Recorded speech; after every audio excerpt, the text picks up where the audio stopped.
Faradic current क्या है कि ये शॉर्ट ड्यूरेशन का इंटरप्टेड डायरेक्ट करंट, और ये क्या हुआ, इंटरप्टेड डायरेक्ट करंट। जैसा वेव का शेप होगा तो वैसा उसका नाम रखा है। वोल्टेज इंक्रीज किया फिर डिक्रीज किया, हो रहा है, ग्रेजुअली इंक्रीज कर रहा है और अचानक से फिर suddenly it drops.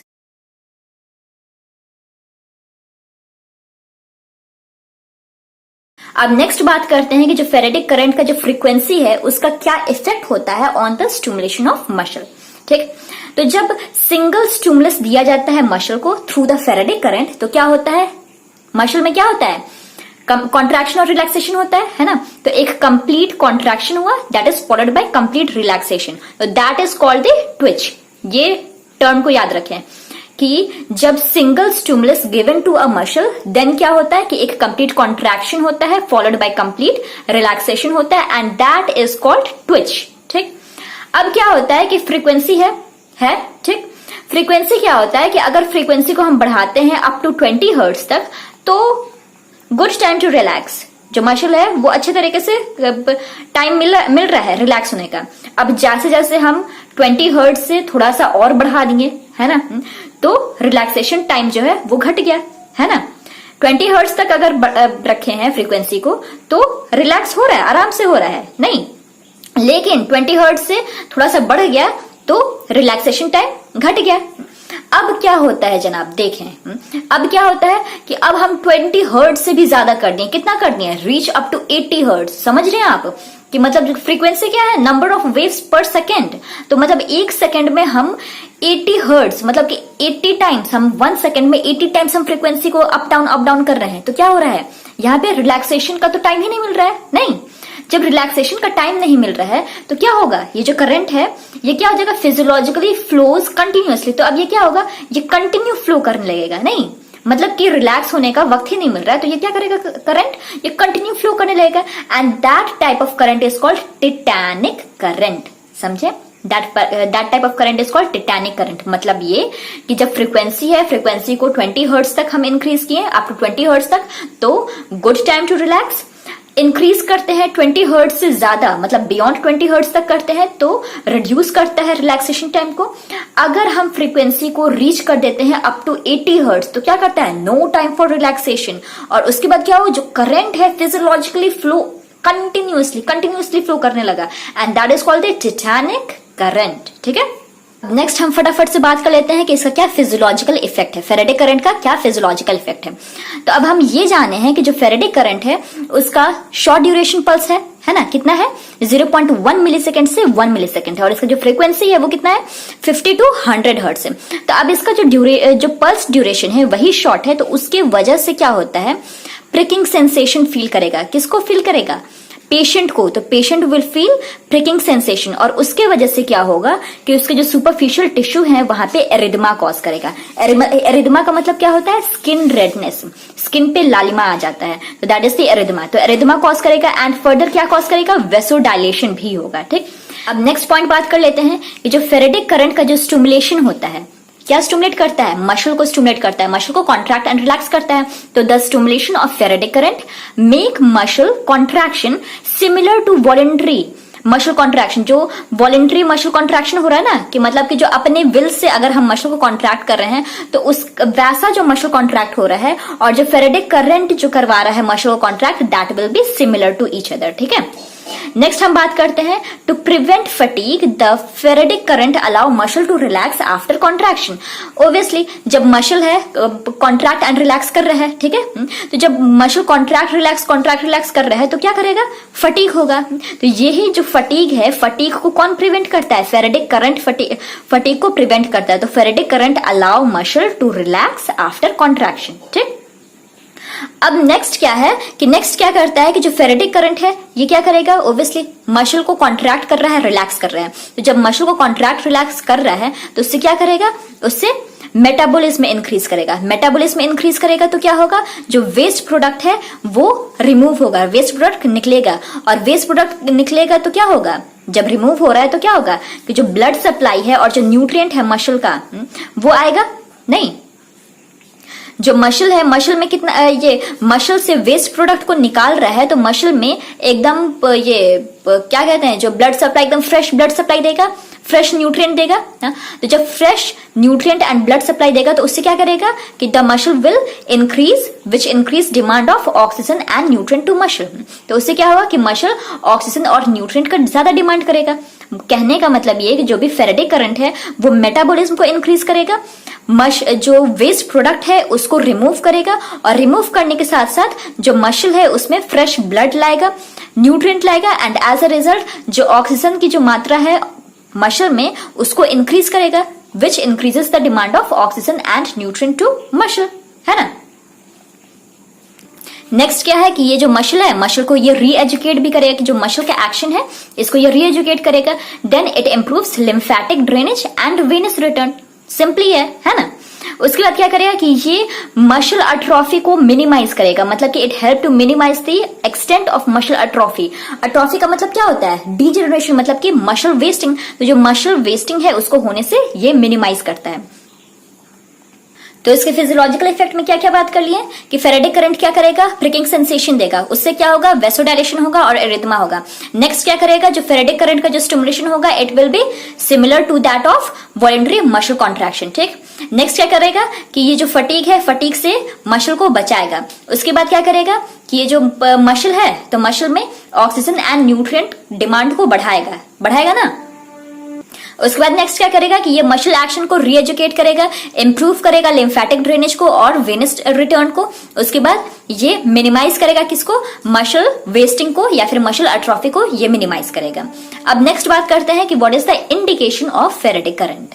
So indication का मतलब क्या होता है कि जो फेरेटिक करंट है वो किस किस कंडीशन में हम उसे इस्तेमाल कर सकते हैं, किस किस कंडीशन में हम उसे अप्लाई कर सकते हैं। तो फर्स्ट पॉइंट क्या है, फैसिलिटेशन और इनिशिएशन ऑफ मसल एक्शन। कहने का मतलब कि जो मसल एक्शन है उसको कैसे हम इनिशिएट करें। अगर जो पेशेंट है वो मसल कॉन्ट्रैक्शन नहीं कर पा रहा है, unable to produce muscle contraction, तो इस कंडीशन में क्या होगा कि हम इलेक्ट्रिकल स्टिमुलेशन देंगे। ठीक है, इलेक्ट्रिकल स्टिमुलेशन देंगे कि ताकि वो वॉलंटरी कॉन्ट्रैक्शन कर सके। ठीक है, वॉलंटरी कॉन्ट्रैक्शन कर सके। अब क्या होता है कि जब हम फेरेटिक करंट तो दे रहे हैं, ठीक, जब हम इलेक्ट्रिकल स्टिमुलेशन दे रहे हैं, मसल में दे रहे हैं, लेकिन हम साथ ही साथ पेशेंट को ये भी बोलेंगे it is advise to produce voluntary contraction along with electrical stimulation. मतलब ये कि फेरेटिक करंट हम दे रहे हैं, उस मसल को हम क्या कर रहे हैं, स्टिमुलेट करवा रहे हैं। स्टिमुलेट के साथ साथ हम पेशेंट को एडवाइस भी करेंगे कि आप खुद से भी वॉलंटरी कॉन्ट्रैक्शन करो, खुद से भी आप वॉलंटरी मूवमेंट करो, तो उससे ज्यादा इफेक्टिव होगा। तो इसके साथ क्या होता है कि जैसे ही जो वॉलंटरी कॉन्ट्रैक्शन है वो जैसे इंक्रीज करने लगा, मतलब कि जो इलेक्ट्रिक स्टिमुलेशन हम दिए हैं तो इलेक्ट्रिक स्टिमुलेशन से हम असिस्ट कर रहे हैं ना, हम असिस्ट कर रहे हैं वॉलंटरी कॉन्ट्रैक्शन को, तो धीरे धीरे वॉलंटरी कॉन्ट्रैक्शन इंक्रीज करेगा ना पेशेंट में। तो जब जैसे धीरे धीरे वॉलंटरी कॉन्ट्रैक्शन इंक्रीज करेगा तो जो इलेक्ट्रिकल स्टिमुलेशन जो हम दे रहे हैं वो हम डिक्रीज करने लगेंगे। समझे ना क्या कह रहे हैं हम, कह रहे हैं कि जैसे हम वॉलंटरी कॉन्ट्रैक्शन को, वो जो पेशेंट है, पेशेंट को हम क्या किए, patient is unable to produce muscle contraction. हाँ, तो जब पेशेंट मसल कॉन्ट्रैक्शन खुद से नहीं कर पा रहा है तो उसको असिस्ट करने के लिए हम इलेक्ट्रिकल स्टिमुलेशन दे रहे हैं, और साथ ही साथ ये भी बोल रहे हैं कि आप खुद से भी कोशिश करो वॉलंटरी कॉन्ट्रैक्शन करवाने का। ठीक है, जब पेशेंट वॉलंटरी कॉन्ट्रैक्शन धीरे धीरे करने लगता है और ग्रेजुअली वो इंक्रीज करने लगता है तो क्या करेंगे कि हम इलेक्ट्रिकल जो स्टिमुलेशन दे रहे हैं, बाहर से एक्सटर्नली जो दे रहे हैं, उसको हम डिक्रीज करेंगे। कब हम डिक्रीज करेंगे, until muscle produce full voluntary contraction, कि जब तक वो फुल वॉलंटरी कॉन्ट्रैक्शन ना करे, खुद से वो पेशेंट परफॉर्म ना करे खुद से वो वॉलंटरी कॉन्ट्रैक्शन, तब तक हम ये ऐसे कंडीशन करते रहेंगे। मतलब कि इलेक्ट्रिकल स्टिमुलेशन तब तक देना है जब तक कि वो पेशेंट वॉलंटरी कॉन्ट्रैक्शन फुल ना करे। अब इंडिकेशन के सेकंड पॉइंट पे हम बात करें। सेकंड पॉइंट है री education and relearning of muscle action. तो रीलर्निंग या फिर री एजुकेशन, जो मसल है, मसल क्या करेगा कि जो पेशेंट है अगर वो long illness, due to long illness, बहुत ही दिनों से बीमार पड़ रहा है या फिर बहुत ही महीनों से अगर बीमार पड़ा है, तो क्या होता है, इसका जो मसल है वो अपना फंक्शन परफॉर्म करना भूल जाता है ना।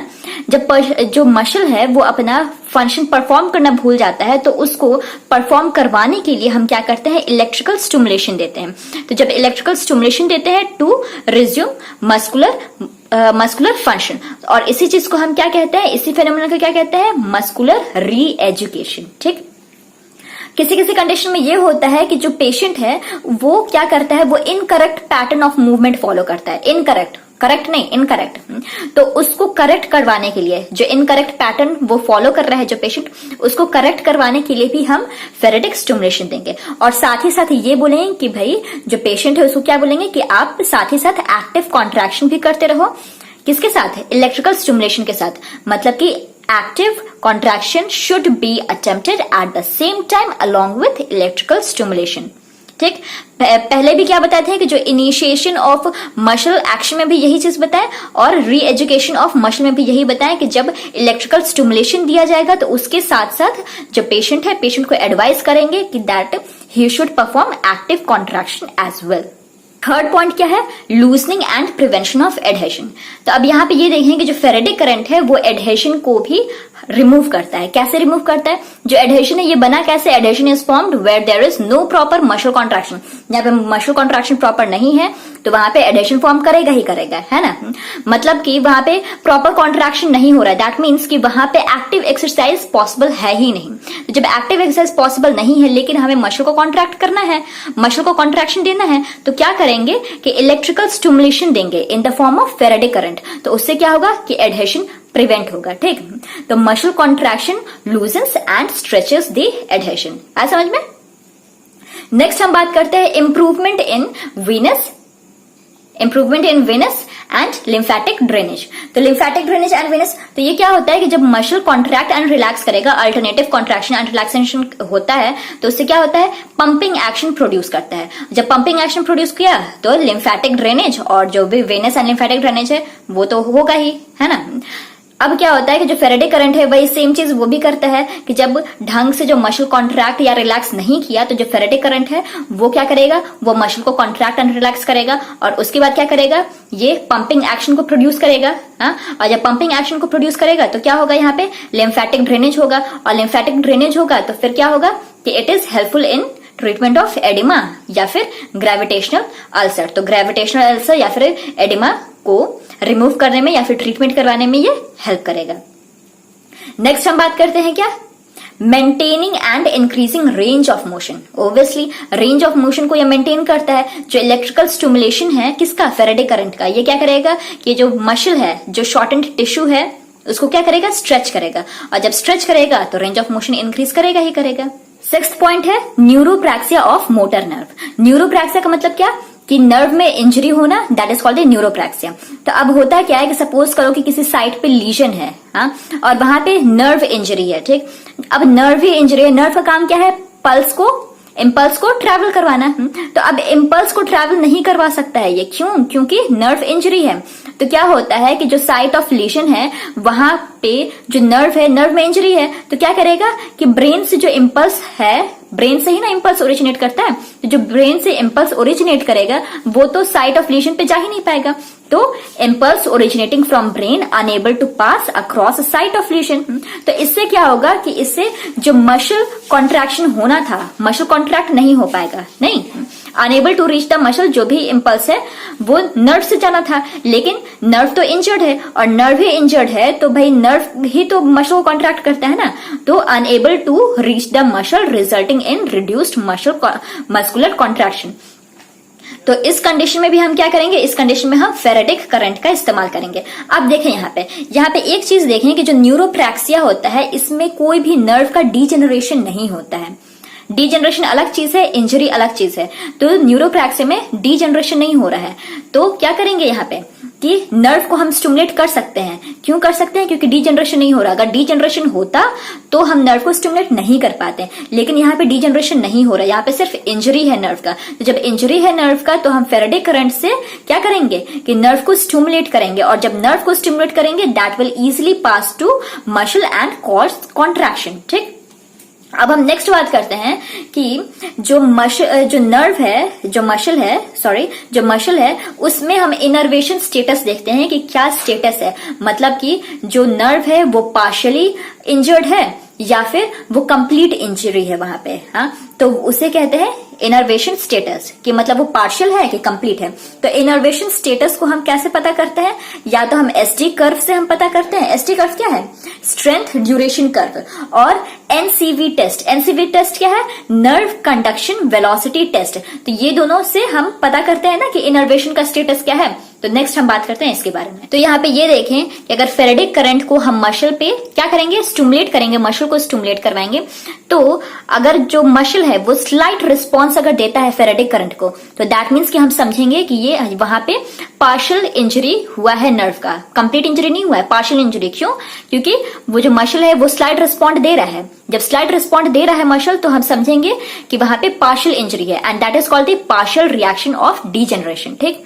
अब क्या होता है कि अगर हम फेरेडिक करंट अगर हम मसल पे दे रहे हैं और वहां पे नो स्लाइटेस्ट रिस्पॉन्स, कोई स्टिमुलेशन हो ही नहीं रहा है, मतलब कि कोई स्टिमुलेशन नहीं, कोई स्लाइटेस्ट रिस्पॉन्स ही नहीं कर रहा है, मसल है वो रिस्पॉन्ड ही नहीं कर रहा है, दैट मीन्स कि वहां पे कंप्लीट इंजरी है ना, कंप्लीट इंजरी है। नर्व का कंप्लीट इंजरी है तो वहां पे रिस्पॉन्ड करेगा ही नहीं। पार्शियल इंजरी है तो मसल रिस्पॉन्ड करेगा। जब पार्शियल इंजरी है, मसल रिस्पॉन्ड कर रहा है, तो उसे क्या कह रहे हैं? Partial reaction of degeneration. जब कंप्लीट इंजरी है नर्व का, दैट मीन्स कि मसल टोटली तरीके से रिस्पॉन्ड नहीं कर रहा है, तो उसे हम क्या कहेंगे? Complete reaction of degeneration. But यहां पे ये देखें, but respond to galvanic current is present. कहने का मतलब ये कि जो फेरेडिक करंट है वो इनर्वेटेड मसल के लिए है, इनर्वेटेड मसल पे वर्क करता है, और जो गैल्वेनिक करंट है वो फर्दर हम डिस्कस करेंगे। जो गैल्वेनिक करंट है वो किस पे वर्क करता है? वो डिनर्वेटेड मसल पे वो वर्क करता है। अब यहां पे ये देखें कि if muscle is cut along with nerve, अब मसल टोटली भाई नर्व से पूरा नाता काट ही ले रहा है, पूरा नाता काट लिया, जो मसल है वो पूरा नर्व से नाता ही काट लिया, is cut along with nerve. तो क्या हुआ? No response even to galvanic current, obviously. तो यहाँ पे क्या होगा कि यहाँ पे गैल्वेनिक करंट भी रिस्पॉन्ड नहीं करेगा, and at that situation it is called absolute reaction of degeneration. अब क्या होता है कि ऐसा मसल जो कि फेरेडिक करंट और गैल्वेनिक करंट दोनों को रिस्पॉन्ड करता है, that is called the well innervated muscle, है ना। नेक्स्ट पॉइंट है ट्रेनिंग और teaching of new muscle action. जो न्यू मसल है उसके एक्शन को भी फेरेडिक करंट बताता है कि भाई जो न्यू मसल है उसका क्या एक्शन है। तो इन केस ऑफ, अगर हम बात करें in case of tendon transplantation surgery या फिर in case of reconstructive operation, तो इस कंडीशन में क्या होता है कि जो मसल है, मसल का न्यू एक्शन होगा, और वो न्यू एक्शन को कौन ट्रेन करेगा? उसे फेरेडिक करंट ट्रीट करेगा, उसे फेरेडिक करंट बताएगा कि भाई जो तुम्हारा मसल है, वो जो मसल है उसका क्या नया एक्शन क्या है। नेक्स्ट आता है फॉर रिप्लेसिंग ऑर्थोसिस। ओब्वियसली जो लो फ्रीक्वेंसी स्टिमुलेशन है, मतलब जो फेरेडिक करंट है वो कैसा है? लो फ्रीक्वेंसी करंट है। जो लो फ्रीक्वेंसी करंट है ये क्या करेगा कि ये पैरालाइज्ड मसल या फिर वीक मसल के फंक्शन को एनहांस करेगा। It enhance the function of a paralysed और weak muscle, and as a result जो मसल है वो वीक से स्ट्रांग हो जाएगा, और उससे क्या होगा उससे जो पेशेंट है जो ब्रेस इस्तेमाल कर रहा है या फिर ऑर्थोसिस का इस्तेमाल कर रहा है या फिर स्प्लिंट का इस्तेमाल कर रहा है, तो उसको वो आसानी से वो एलिमिनेट कर सकता है। That is for replacing orthosis. Indication को फटाफट से हम रिवाइज कर लेते हैं। क्या इंडिकेशन में जाने?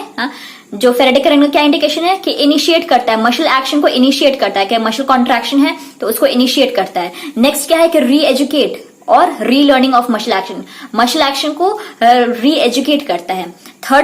थर्ड पॉइंट है कि faradic current is used to prevent from adhesion. ठीक। उसके बाद क्या होता है कि वेनस या फिर लिम्फेटिक ड्रेनेज से हमें इंप्रूव करता है, improvement in venous and lymphatic drainage. उसके बाद क्या करता है कि रेंज ऑफ मोशन को वो इंक्रीज करता है। उसके बाद क्या करता है? Neuropraxia of motor nerve. तो न्यूरोप्रैक्सिया में हम क्या बताए थे कि that is called the injury of nerve is called the neuropraxia, और जो इनर्वेशन जो स्टेटस होता है that is plotted by SD curve या फिर एनसीवी टेस्ट। तो इसमें हम क्या बताए थे कि अगर पार्शियल इंजरी है नर्व में that is called the partial reaction of degeneration, अगर कंप्लीट इंजरी है नर्व में that is called the complete reaction of degeneration. अगर जो मसल है वो कट अलोंग विथ नर्व है तो इसका मतलब क्या कि गैल्वेनिक करंट भी इस पे रिस्पॉन्ड नहीं करेगा, that is called the absolute reaction of degeneration. अगर जो मसल है वो फेरेटिक करंट और गैल्वेनिक करंट दोनों को ही अच्छे तरीके से रिस्पॉन्ड कर रहा है, इसका मतलब ये कि जो मसल है वो वेल इनर्वेटेड है। नेक्स्ट हम बात किए कि क्या ट्रेनिंग, की जो ट्रेनिंग है वो कैसे जो न्यू मसल का एक्शन है उसको कैसे ट्रेन करता है फेरेडिक करंट। उसके बाद क्या बताया कि जो ऑर्थोसिस है, ऑर्थोसिस को कैसे रिप्लेस करता है, जो ब्रेस है, ऑर्थोसिस है, स्प्लिंट है, उसको कैसे इसको कैसे रिप्लेस करता है, कैसे करता है, because it enhance the function of paralysed and weak muscle. Contraindication क्या है, मतलब किस किस कंडीशन में हम इसे इस्तेमाल नहीं करेंगे, अप्लाई नहीं करेंगे फेरेडिक करंट को, किसमें, स्किन लीशन में। स्किन लीशन में जैसे कि एक्जिमा हुआ, टिनिया हुआ, रिंगवॉर्म हुआ, सोरोसिस हुआ या फिर फंगस ग्रोथ हुआ, तो इस कंडीशन में हम नहीं इस्तेमाल करेंगे। यहाँ पे ये ध्यान दें कि अगर कोई भी स्किन है तो स्किन पे अगर कट है, स्मॉल कट है स्किन पे, तो उसको हम इंसुलेट कर सकते हैं, जैसे कि फेरेडिक करंट है। फेरेडिक करंट को जब हम अप्लाई करेंगे और अगर वहां का स्किन में थोड़ा सा भी स्मॉल कट है, बड़ा कट नहीं स्मॉल कट, जब स्मॉल कट है तो it can be insulated with sterile Vaseline, मैं कि वेस्लिन लगा करके उसको हम स्टेराइल कर सकते हैं, इंसुलेट कर सकते हैं, उसको हम इंसुलेट कर सकते हैं। ठीक, नेक्स्ट क्या है कि कॉन्ट्राइंडिकेशन किस कंडीशन में है, इन्फेक्शन में, देन इन्फ्लामेशन में, देन थ्रोम्बोसिस में भी कॉन्ट्राइंडिकेटेड है। उसके बाद skin sensation, loss of skin sensation, मतलब स्किन सेंसेशन लॉस है तो क्या होगा कि भाई वहां पे लॉस है तो क्या होगा, करंट का तो समझ में नहीं आएगा ना, हाँ, तो उसमें भी कॉन्ट्राइंडिकेटेड है। एक्टिव ट्यूबरक्लोसिस और कैंसर, इसमें भी कॉन्ट्राइंडिकेटेड है। कार्डियक पेसमेकर क्यों कॉन्ट्राइंडिकेटेड है, क्योंकि जो पेसमेकर है उसका जो फ्रीक्वेंसी है इसको ये डिस्टर्ब कर देगा, जो फेरेडिक करंट है इसकी जो फ्रीक्वेंसी है इसको डिस्टर्ब कर देगा। नेक्स्ट क्या है, थ्रोम्बोफ्लेबाइटिस। थ्रोम्बोफ्लेबाइटिस है क्या चीज, फ्लेबाइटिस का मतलब क्या होता है, inflammation of when, that is called phlebitis. And thrombus का मतलब क्या होता है, क्लॉट, ब्लड क्लॉट, मतलब ये कि जो वेन में इन्फ्लामेशन है और इन्फ्लामेशन के साथ साथ ब्लड क्लॉट है, दैट इज कॉल्ड थ्रोम्बोफ्लेबाइटिस, तो इस कंडीशन में भी कॉन्ट्राइंडिकेटेड है। नेक्स्ट क्या है, अनरिलायबल पेशेंट। अनरिलायबल पेशेंट का मतलब क्या कि ऐसा पेशेंट जो कि ये कैन नॉट कोऑपरेट, जैसे कि ओल्ड पर्सन हो गया, मतलब कि ओल्ड पेशेंट हो गया या फिर चिल्ड्रन हो गया, तो उस कंडीशन में भी हम नहीं देंगे faradic current. Then superficial metal, तो सुपरफिशियल मेटल अगर है, सुपरफिशियली कहीं भी मेटल है तो क्या करेगा कि फेरेडिक करंट से जो सुपरफिशियल मेटल है वो आसानी से हमें बर्न कॉज कर सकता है, तो इसलिए हम नहीं देंगे। क्या क्या कंडीशन है कॉन्ट्राइंडिकेशन में, फटाफट से डिस्कस कर लें। स्किन लीशन, उसमें नहीं देंगे। इन्फेक्शन नहीं देंगे, इन्फ्लामेशन में नहीं देंगे, थ्रोम्बस में नहीं देंगे, स्किन सेंसेशन लॉस है उसमें नहीं देंगे, देन एक्टिव ट्यूबरक्लोसिस और कैंसर इसमें नहीं देंगे, then cardiac pacemaker, thrombophlebitis, unreliable patient, superficial metal, तो इसमें हम नहीं देंगे। ठीक है, तो फटाफट से एक क्विक रिवीजन कर लेते हैं फेरेडिक करंट का। फेरेडिक करंट क्या है, इंटरप्टेड डायरेक्ट करंट है। इसका जो पल्स ड्यूरेशन है वो कैसा होता है, 0.1 मिलीसेकंड से 1 मिलीसेकंड होता है। जो इसका फ्रीक्वेंसी होता है वो 50 से 100 हर्ट्ज होता है। ठीक है, इसके टाइप्स की हम बात करें, इसका 2 टाइप है, कौन कौन सा, plain faradic and surge faradic. ठीक है, अब इसके बारे में हम ये जो वेव फॉर्म है, वेव फॉर्म के बारे में हम बात करें तो इसका जो 3 वेव फॉर्म क्या है, ट्रेपेजॉइडल, ट्रायंगुलर एंड सॉटूथ। उसके बाद हम क्या बात किए थे कि effect of frequency on stimulation of muscle, कि मसल पे कैसे ये स्टिमुलेट करता है। तो इसमें हम बात किए थे कि what is the term Twitch, Twitch क्या होता है। देन क्या बात की थी नेक्स्ट कि टेटानिक करंट क्या होता है ना। नेक्स्ट हम क्या बात किए कि फिजियोलॉजिकल इफेक्ट क्या होता है। फिजियोलॉजिकल इफेक्ट में क्या बात किया कि प्रिकिंग सेंसेशन होता है यहाँ पे, है ना, प्रिकिंग सेंसेशन होता है, तो उसकी वजह से क्या होगा, वेसोडायलेशन होगा, एरिथमा होगा। देन उसके बाद मसल को कॉन्ट्रैक्ट एंड रिलैक्स करेगा, तो उससे क्या होगा कि मसल में इंक्रीज करेगा क्या, ऑक्सीजन और न्यूट्रिएंट को इंक्रीज करेगा, demand of oxygen and nutrient in the muscle. उसके बाद क्या करेगा, री एजुकेट करेगा मसल को, इंप्रूव करेगा लिम्फेटिक ड्रेनेज को और वेनस ड्रेनेज को। उसके बाद मसल अट्रोफी को डिक्रीज करेगा, मिनिमाइज करेगा। अब नेक्स्ट हम क्या बात किए थे, इंडिकेशन का। तो इंडिकेशन में हम क्या बात किए थे, फर्स्ट कि ये इनिशिएट करेगा मसल के एक्शन को। नेक्स्ट क्या बात किए थे, री एजुकेट करेगा मसल के एक्शन को, है ना। उसके बाद नेक्स्ट क्या बात किए थे कि ये एडहेशन से प्रिवेंट करेगा। उसके बाद क्या बात किए थे कि ये वेनस ड्रेनेज, जो वेनस है और जो लिम्फेटिक ड्रेनेज है उसको इंप्रूव करेगा। उसके बाद रेंज ऑफ मोशन को ये मेंटेन करेगा या फिर इंक्रीज करेगा। उसके बाद क्या बात किया कि न्यूरोप्रैक्सिया, कि जो नर्व का जो इंजरी है, तो न्यूरोप्रैक्सिया ऑफ मोटर नर्व, इसमें हम बात किए थे क्या कि अगर जो पार्शियल इंजरी हो जाता है नर्व में तो that is called the partial reaction of degeneration. उसके बाद जब कंप्लीट इंजरी होता है नर्व में that is called the complete reaction of degeneration. और अगर ऐसा मसल जो कि कट अलोंग विथ नर्व, मतलब कि कंप्लीटली कट हो जाता है अलोंग विथ नर्व, तो उसे हम क्या कहेंगे, एब्सोल्यूट रिएक्शन ऑफ डीजनरेशन कहेंगे। ठीक, उसके बाद क्या पॉइंट हम बात किए थे, ट्रेनिंग और teaching of new muscle action, new muscle action को ट्रेन करता है फेराडे करंट। उसके बाद ये पैरालाइज्ड मसल या फिर वीक मसल को भी ये एनहांस करता है, इसके फंक्शन को एनहांस करता है, एंड एज अ रिजल्ट जो पेशेंट है वो ऑर्थोसिस को रिप्लेस कर देगा। ठीक, इसके बाद हम क्या बात किए, इसके बाद हम बात किए आपको कि इसका कॉन्ट्रा इंडिकेशन, इंडिकेशन की बात कर लिए, अब इसका कॉन्ट्रा इंडिकेशन।